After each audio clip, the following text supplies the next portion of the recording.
Halo sobat nonton, apa kabar? Mengingat masa kecil dulu, mungkin ada di antara kalian yang suka main robot-robotan. Iya nggak? Jika ada, mungkin Anda sama seperti saya. Salah satu yang menjadi nilai lebih dari film ini adalah desain robot dan monsternya. Pada pertengahan 2013, ada salah satu film yang menurut aku keren. Film ini disutradarai oleh Guillermo del Toro, dibintangi oleh Charlie Hunnam sebagai Riley Beckett, Rinko Kikuchi sebagai Moko Mori, ada juga Idris Elba sebagai Marshall Tucker Pentakos. Iya sudah, isi dulu pulsa listriknya biar nggak ganggu bunyi-bunyiannya.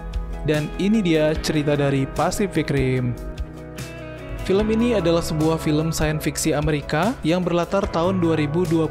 Diceritakan saat itu bumi sedang berperang melawan kaiju, yaitu dalam bahasa Jepang berarti monster raksasa. Awal ceritanya pada tahun 2013 terjadi sebuah retakan di dasar Samudra Pasifik. Retakan ini berukuran sangat besar dan menyerupai sebuah celah. Tanpa disangka-sangka, celah tersebut menjadi sebuah gerbang dimensi yang membuat para monster atau kaiju ini keluar dari celah tersebut. Kaiju pertama muncul di San Francisco dan dalam waktu yang singkat telah menghancurkan 3 kota yang merenggut puluhan ribu nyawa sebelum akhirnya berhasil ditaklukkan oleh pihak militer. Namun, ancaman mereka tidak berhenti sampai di sana karena kaiju selanjutnya muncul kembali dalam selang waktu yang makin lama semakin pendek. Untuk dapat melawan kaiju ini, maka seluruh negara di dunia bersatu untuk membuat sebuah senjata berupa robot raksasa bernama Jaeger yang dalam bahasa Jerman artinya pemburu. Dalam percobaannya, banyak masalah yang melanda para pilot Jaeger karena mesin ini ternyata tidak bisa dikendalikan oleh satu pilot saja.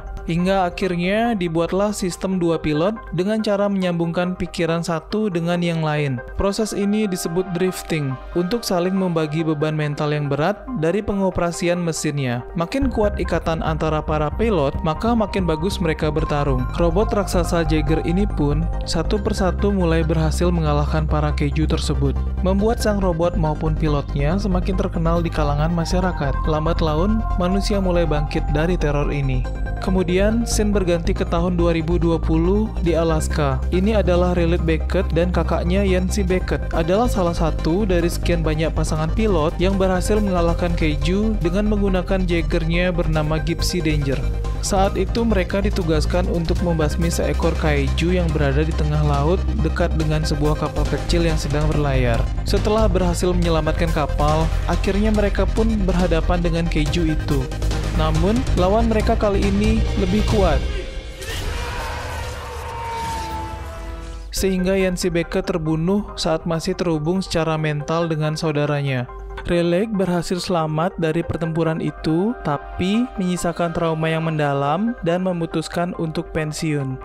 5 tahun kemudian, di tahun 2025, Jaeger yang awalnya efektif, akhirnya banyak yang berhasil dikalahkan saat kaiju jadi lebih kuat dengan berevolusi dalam mempelajari cara melawan robot Jaeger. Akhirnya, para pemimpin di seluruh dunia melakukan komplain kepada program Jaeger ini karena dinilai sudah tidak efektif lagi dalam penanganan kaiju. Mereka lebih memilih membangun program wall atau tembok anti kaiju di pesisir pantai dan memberikan waktu 8 bulan untuk memindahkan markas dan 4 Jaeger yang tersisa ke markas akhir di Hong Kong untuk melindungi pesisir pantai sampai dindingnya selesai. Berlanjut pada Riley Beckett yang kini bekerja sebagai pembangun tembok anti kaiju tersebut. Namun, beberapa saat kemudian terdapat berita di mana tembok yang berada di Sydney berhasil dengan mudahnya dihancurkan oleh kaiju dan ujung-ujungnya tetap robot Jaeger yang menyelesaikan masalah tersebut. Di mana robot tersebut dikendalikan oleh 2 orang, yaitu Chuck Hansen dan ayahnya Hercules Hansen atau Har Hansen. Kemudian Marshall Pentakos datang selaku direktur program Jaeger menawarkan Riley untuk menjadi pilotnya kembali. Namun, karena Riley yang masih sangat paranoid pada insiden kematian saudaranya, maka ia pun menolak. Untungnya, Pentakos berhasil memotivasinya dan akhirnya ia pun terbujuk untuk kembali pada program Jaeger. Berlanjut pada pangkalan Jaeger di Hong Kong,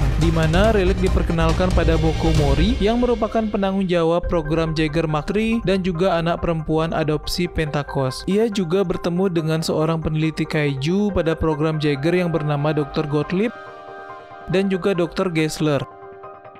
Riley juga bertemu dengan Har Hansen dan putranya Chuck Hansen. Riley ditugaskan untuk meledakkan titik tembus bersama 2 Jaeger lainnya. Walaupun si Raleigh ini sebenarnya tidak yakin dengan hal itu. Berlanjut pada eksperimen dua orang peneliti kita, yaitu Dr. Goblet dan Dr. Geisler. Dr. Goblet mempunyai pendapat bahwa titik tembus itu atau celah gerbang antar dimensi keiju dapat bertahan lebih lama, yang memungkinkan mereka punya waktu untuk menghancurkan celah gerbang tersebut dengan bom nuklir. Berbeda dengan Dr. Geisler yang justru memiliki pendapat bahwa ia akan menemukan teknologi di mana manusia bisa melakukan drift atau transfer pikiran kepada keiju untuk mengetahui ada apa di balik celah gerbang tersebut dan seperti apa dunia mereka itu. Lalu berlanjut pada Raleigh yang diperlihatkan robot kesayangannya bernama Gypsy. Ia juga akhirnya bertemu dengan teman lamanya yaitu Tendo. Sebenarnya di sini Makolah yang ditugaskan untuk menjadi kopilot dari Raleigh di robot Gypsy itu. Namun Marsekal Pentakos tidak mengizinkannya karena Mako tidak bisa menahan rasa dendam kehilangan keluarganya saat ia melakukan drifting antar pikiran. Di sini juga terjadi konflik antara Chuck Hansen yang tidak menyukai Raleigh karena menurutnya hanya akan menjadi beban dalam tugasnya. Berlanjut pada latihan para pengendali Jaeger, di mana di sini Raleigh berhasil mengalahkan banyak sekali para calon kopilot yang menandakan tidak ada yang bisa seimbang dengannya. Sampai akhirnya Mako turun tangan dan berhasil mengimbangi. Akan tetapi, Marsekal Pentakos tetap tidak bisa mengizinkan Mako untuk menjadi seorang co-pilot. Kemudian terjadi penyerangan oleh kaiju lagi di Sydney, di mana para warga sangat tidak terima dengan keputusan program Jaeger dihentikan. Berlanjut pada Dr. Geisler yang mencoba melakukan drip saraf dengan otak kaiju pada penelitiannya, dan akhirnya dia berhasil walaupun masih sedikit terjadi beberapa kesalahan. Di sisi lain, robot Gypsy mulai dipersiapkan untuk dilakukan uji coba bersama Mako yang akhirnya diizinkan untuk menjadi kopilot bersama Raleigh. Singkat cerita, mereka berhasil membangkitkan robot Gypsy dan sinkronisasi otak kanan dan kiri. Beberapa saat kemudian, Marsekal Pentakos dipanggil oleh Dr. Goblet untuk menemui Dr. Geisler yang sudah berhasil melakukan drift dengan otak kaiju itu. Marsekal Pentakos pun menanyakan apa yang Dr. Geisler alami. Kemudian ia pun menceritakan bahwa ternyata makhluk kaiju ini bukanlah ancaman yang sebenarnya, karena ancaman yang jauh lebih berbahaya adalah para alien pencipta kaiju ini. Mereka diceritakan pernah mendarat di bumi, namun karena pada zaman itu masih terlalu purba, mereka menunda invasi tersebut sampai akhirnya di zaman manusia sekarang, di mana polusi udara, polusi air, dan juga menipisnya lapisan ozon membuat mereka kembali ke bumi karena merasa bumi yang sekarang sudah layak untuk diinvasi. Maka dari itu, Marsekal Pentakos memberikan otak kaiju segar yang baru kepada Dr. Geisler untuk dilakukan drifting sekali lagi agar informasinya semakin jelas. Namun mereka berdua harus menemui Hannibal Chow yang melakukan perdagangan bangkai kaiju di Asia, dan mereka harus menemukannya di sudut jalan Fong dan Tul. Di sisi lain, Mako mengalami gangguan saat uji coba robot Jaeger. Mako melihat kembali ingatan traumatis dari serangan kaiju yang membuatnya jadi yatim dan hampir saja melepaskan senjata robot Gypsy ke arah orang-orang. Kemudian Pentakos menganggap Mako tidak cocok untuk berperang dan memerintahkan mereka untuk tidak mengendarai Jaeger. Berlanjut pada Dr. Geisler yang datang ke jalan Fong dan Tul di Hong Kong. Ia pun akhirnya bertemu dengan Hannibal Chow. Di sisi lain, Raleigh dan Chuck bertarung karena Chuck menganggap Mako hanyalah beban yang menyusahkan tim. Singkat cerita, Mako dan Raleigh dibawa ke kantor Marsekal Pentakos dan ditetapkan hukuman untuk Mako. Di sini, chemistry antara Mako dan Raleigh akhirnya terbangun karena mereka saling merasakan kepedihan kenangan mereka. Beberapa saat kemudian, kaiju mulai muncul kembali, di mana Crimson Typhoon dan Cherno Alpha ditugaskan untuk menjaga garis depan, sedangkan Striker menjaga di pantai untuk pilihan terakhir. Namun Gypsy tidak diizinkan bergabung karena masih berada dalam hukuman. Singkat cerita, Crimson Typhoon dan Cherno Alpha sangat kewalahan pada pertarungan melawan kaiju kategori 4. Namun, karena Striker tidak diizinkan untuk maju membantu, maka Crimson Typhoon dinyatakan gugur dalam pertarungan karena mereka terbunuh. Kini hanya tersisa Cherno Alpha dan Striker. Cherno Alpha kemudian maju melawan, namun Cherno Alpha gugur juga karena muncul kaiju berikutnya. Striker yang nekat maju berhasil melumpuhkan satu kaiju, namun kaiju satu lagi melumpuhkan listrik seluruh kota termasuk pangkalan Jaeger. Namun ada satu robot yang bisa hidup menggunakan tenaga nuklir, yaitu Gypsy Danger. Akhirnya Raleigh dan Mako kembali melakukan drift untuk menolong Striker. Di sini terungkap bahwa Dr. Geisler lah alasan dua kaiju ini tiba di Hong Kong karena dua kaiju ini berusaha mencari Dr. Geisler.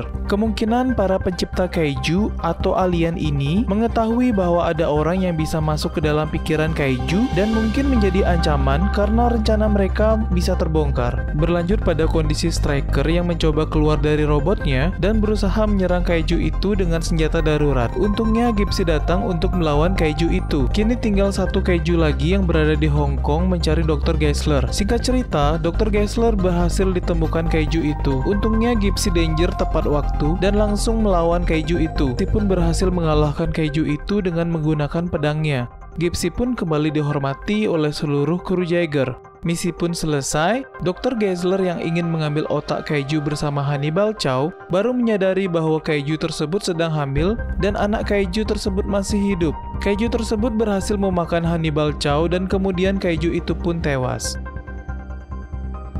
Di sisi lain, Marsekal Pentakos yang penyakitnya kambuh akhirnya menjelaskan hal ini kepada Rayleigh, di mana Marsekal Pentakos ini mengalami kelebihan beban syaraf akibat ia dulu nekat bertarung solo player selama 3 jam berada di dalam Jaeger. Berlanjut pada Dr. Goblet dan juga Dr. Geisler yang sedang berusaha melakukan drift pada janin kaiju yang tadi. Di sisi lain, Marsekal Pentakos nekat menggantikan posisi Hercules untuk menggerakkan Striker walaupun dengan risiko kematian. Singkat cerita, Chuck memberikan salam perpisahan untuk ayahnya Hercules dan mereka berempat pun melakukan drift. Striker dan Gipsy datang ke pusat celah tersebut di mana sudah terdeteksi ada 2 kaiju kategori 4 yang siap melawan mereka. Di sisi lain, Dr. Geisler dan Dr. Gottlieb melakukan drift bersama dengan otak janin kaiju tersebut dan mereka akhirnya mengetahui seluruh informasi tentang apa di balik celah tersebut dan berusaha memperingati Gipsy dan Striker untuk membatalkan penyerangan karena itu sama saja dengan misi bunuh diri. Dr. Geisler dan Dr. Gottlieb datang memberitahu bahwa portal celah tersebut bisa mendeteksi mana kaiju dan mana yang bukan kaiju. Jadi percuma jika mereka nekat melempar bom itu karena akan dipantulkan kembali. Cara satu-satunya adalah dengan menunggangi kaiju dan itu akan mengecoh celah tersebut mengenali manakah kaiju atau bukan. Namun beberapa detik kemudian muncul kaiju terbesar sepanjang sejarah yang sampai masuk rekor muri dengan kategori 5. Untungnya kedua kaiju sebelumnya telah berhasil dibunuh Gipsy. Tinggal satu ini nih yang kategori 5. Namun Striker kewalahan dan tidak mampu bergerak. Padahal bom nuklirnya ada pada Striker. Marsekal Pentakos pun memberi perintah untuk Gipsy Danger masuk ke celah tersebut. Kemudian Pentakos pun meledakkan bom itu bersama dengan kaiju kategori 5 yang mendekatinya. Marsekal Pentakos dan Chuck pun dinyatakan gugur dalam misi ini.